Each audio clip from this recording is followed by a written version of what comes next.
My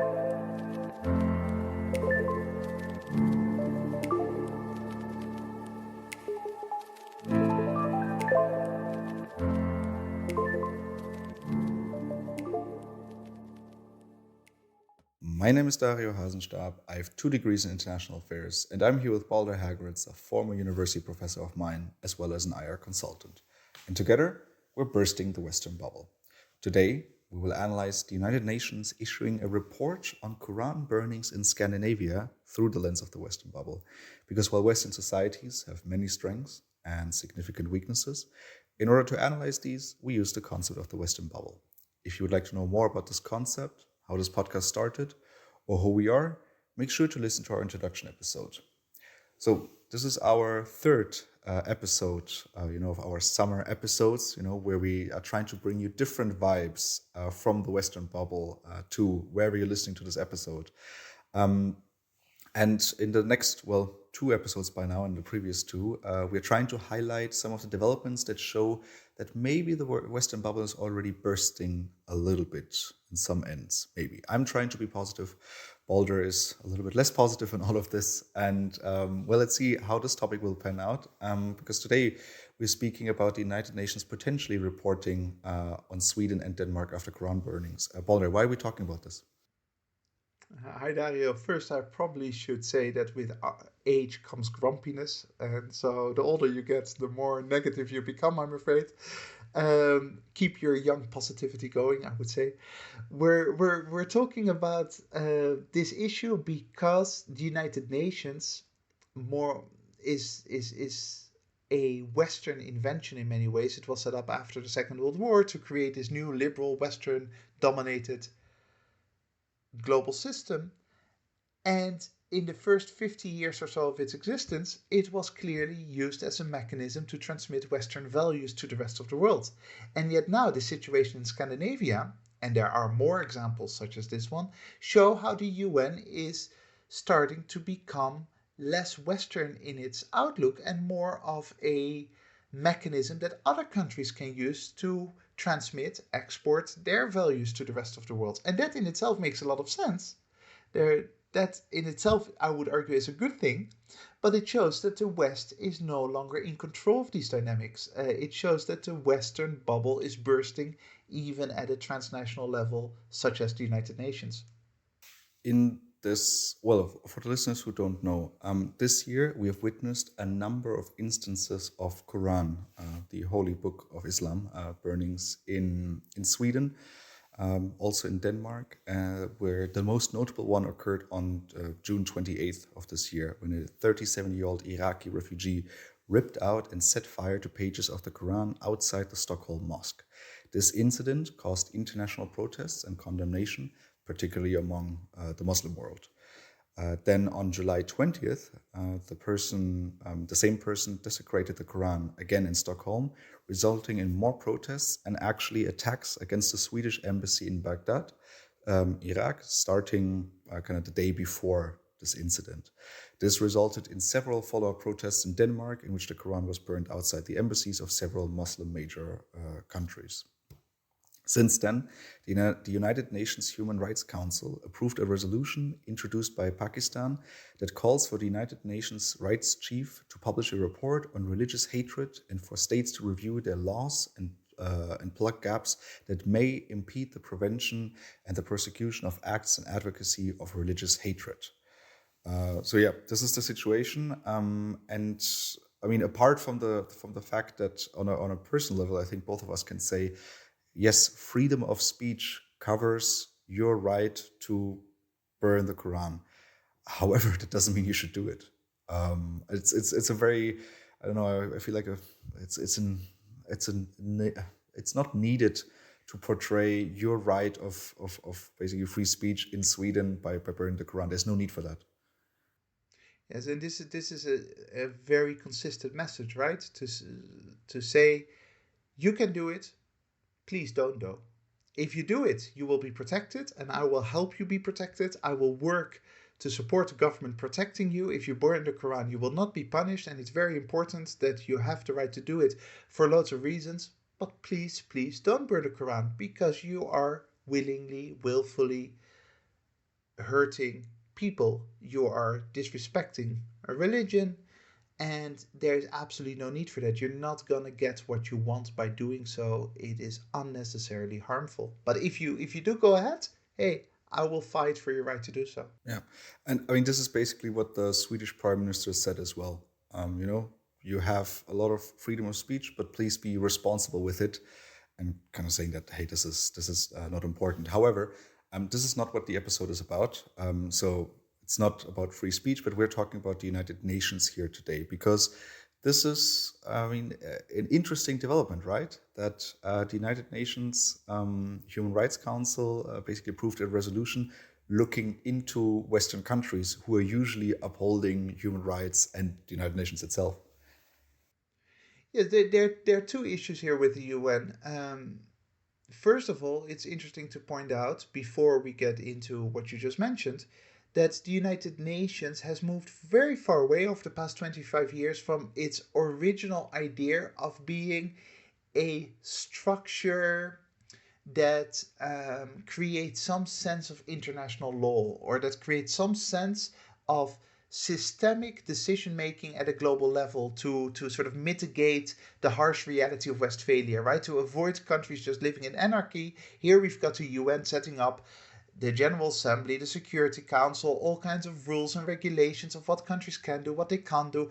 That kind of hard nature of the United Nations, which was always the main direction of the UN over the past 25 years has been replaced by a very soft nature, one where the UN wags its finger at countries, where the UN sends special envoys to countries to report on the morality of those countries, to report on the human well being of those countries. And nothing happens with those reports because it's just basically turning the UN into a vaguely defined moral watchdog, global watchdog, which has no actual power and has no actual consequences. So, in many ways, the fact that the UN is already used in this sense of sending a special envoy to write a report that is critical of a country shows how far the UN has fallen from its original purpose and how little relevance the United Nations has in 2023, where they're much more concerned about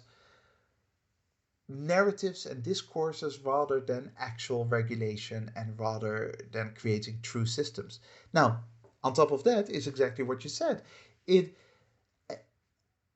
was always supposed to be, if morality came into play, it was supposed to be a source of Western morality spreading. And what do I mean by Western morality? Democracy, liberal values, individual human rights. We did episodes on all those items.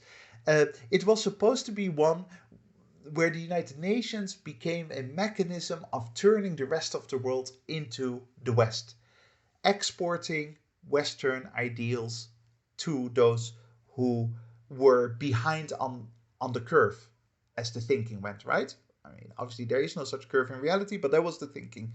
The West is in front of the curve, they're pulling everyone with them, and the United Nations is a mechanism to get everyone along and to send memos out to say you have to become like us. Now, in 2023 and over the past 20 years, you see that the global south, China, India, but also the Arab world, Latin America, Sub-Saharan Africa, have become much more vocal in the UN, and now this kind of mechanism that the West set up is being turned against them. It is actually saying we are now representing the Arab world, and Western countries, Scandinavia, behave according to the rules that the Arab world wants you to behave according to. And that is fascinating, and that's a huge, huge example of how the West is no longer in control, and the West is deluded if they think that the rest of the world still follows their moral compass. They have created a monster they can no longer control, because in the Human Rights Council, it is the actually the so the Muslim majority countries that currently have kind of like the majority of seats. And then it was hilarious to read some of the articles about this vote, because usually you hear that usually it's the West whacking their finger at someone. Oh, evil! I don't know. evil country X for violating human rights, and then you usually have that country saying, well, we strongly oppose the way that the West is imposing their human rights on us. And now, and let me quote from this Reuters article, which we're obviously going to put into the post description below.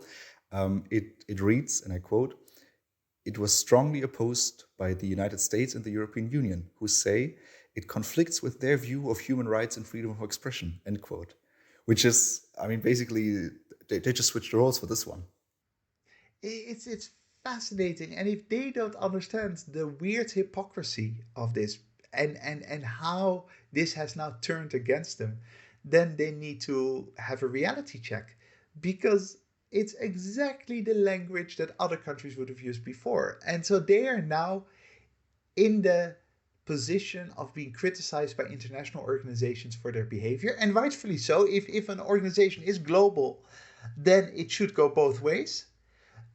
But the West can't deal with it because they can't cope with this idea, with this notion that there is an other understanding of morality, that there's an other sense of values that is not set by them, because they are so indoctrinated over the past 200-300 years by the dominance of their polities, of the dominance of Western powers. They're so indoctrinated by the idea that they set the moral agenda and nobody else. And now all of a sudden, chickens have come home to roost. I think one of the things you see here is that the current reaction to this vote in particular is not one of the bubble is actually bursting and Western countries are realizing that maybe there are different interpretations of morality out there, but that it's rather, and this is going back to the episode we recorded on democracy, that it's a flaw within the system, within the way that the Human Rights Council is set up, that currently the Muslim majority countries have a slight majority there, and that it's the system no longer really working for the West. But that can be changed once Western countries, regain the majority in the Human Rights Council, and then kind of tilt the vote into their favor again. That's actually a really good point. And here the interesting difference in sort of perspective is that if you are a Western leader, your thinking is there is an objectively neutral set of moral values, and we behave according to them, and the rest of the world doesn't. Instead, what reality is that there is no objectively set of moral values. There's a Western set of values that the West pretends is objective, but it's clearly Western, and now that set of values is being questioned by other people who have their own set of values. So it is the West still living, you're absolutely right, in this bubble and desperately trying to hang on to this bubble, rather than actually realizing how the world has shifted and how they are now being exposed, how the emperor has no clothes because they no longer have their geopolitical power base to fall back on. And the monster, as you rightfully put, that they created, not just with the UN but other international institutions, is now actually becoming truly global, which means that a country like China with 1.4 billion people has significant influence in that organization. All of a sudden, they can no longer pretend, or they are under pressure to no longer pretend that they are the shiny light on the hill. And yet they desperately cling on to that notion, because I cannot emphasize enough how people in the West grow up assuming, thinking, knowing, believing that they are the moral compass for the rest of the world. And I think it's very interesting, and I want to kind of move our attention here to the actual results of the vote. So there were 47 countries voting, 28 voted in favor, 7 abstained, and 12 voted against. The 12 that voted against are, well, I don't want to say usual suspects, because you would expect it the other way around, but the 12 voting against were the likes of Belgium, Germany, Finland, France, the United States, the United Kingdom. The abstentions, you can kind of see the geopolitical world here. You have Benin, Chile, Georgia, Mexico, Nepal abstaining. But then the 28 countries that voted in favor of this are Algeria, Argentina, China, Cuba, Eritrea, Sudan, Ukraine, Pakistan, Maldives, the UAE, Vietnam.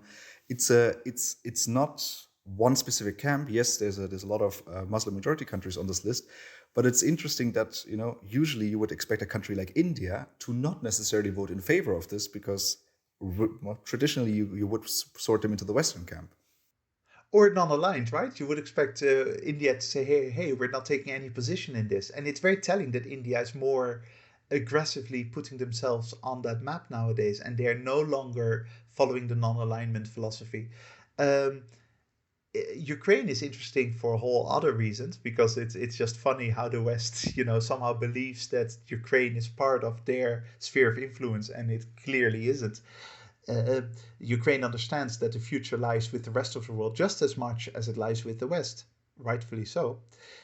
Newsflash, there are more countries that are non Western than there are countries that are Western. So, in the long term, the West will start losing more and more votes until they start realizing that it's no longer a matter of us versus them, that it's no longer a matter of moral righteousness versus them, but that the world is a mixture of shades of gray when it comes to morality and values, and that the way to go about that is to truly engage. It is just, I really have a big smile on my face when I hear these numbers that you give me, and it's just such a mirror image of 50 years Western imposition on the West, and now the West is doing it to the West, and it's so funny to see. As I said at the beginning, in these episodes, we're looking a bit into, is the bubble bursting? Here we see that reality is catching up to the bubble. But would you say that this might lead to the realization within Western countries that maybe our interpretation of morality is not the global interpretation of morality, and we might need to change something? So is there, is reality catching up to the bubble, or is the bubble kind of moving away from reality in that sense? Well, I think that you see with the bubble that the West is increasingly into a bunker mentality, right?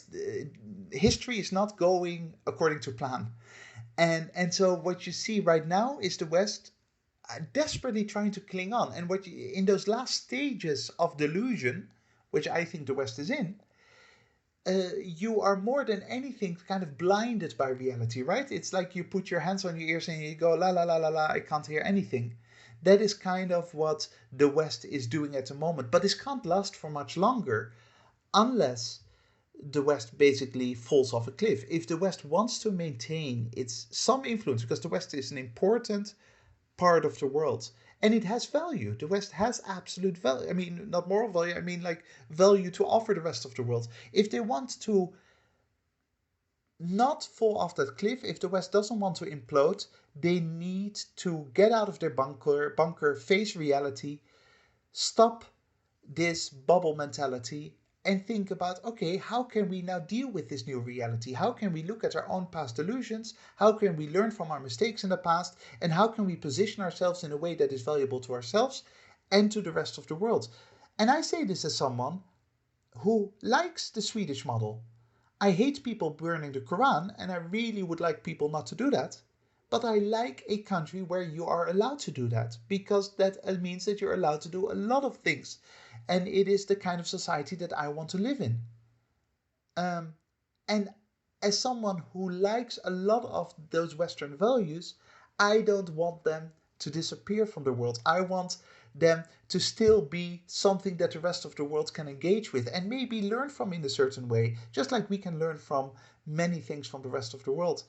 In order to do that, they need to get out of their bunker mentality, get out of their, feeling that the world is turning against them, and engage with them in a non-bubble type of way. This is it with today's summer episode, which we will continue throughout August. And in September, we'll start our third season. Please continue to send us requests for topics you'd like us to analyze until then. We will also be grateful for your feedback to this format and questions that you can submit to thewesternbubble@gmail.com. Next Wednesday, we will talk about former German Foreign Minister Hans-Dietrich Genscher.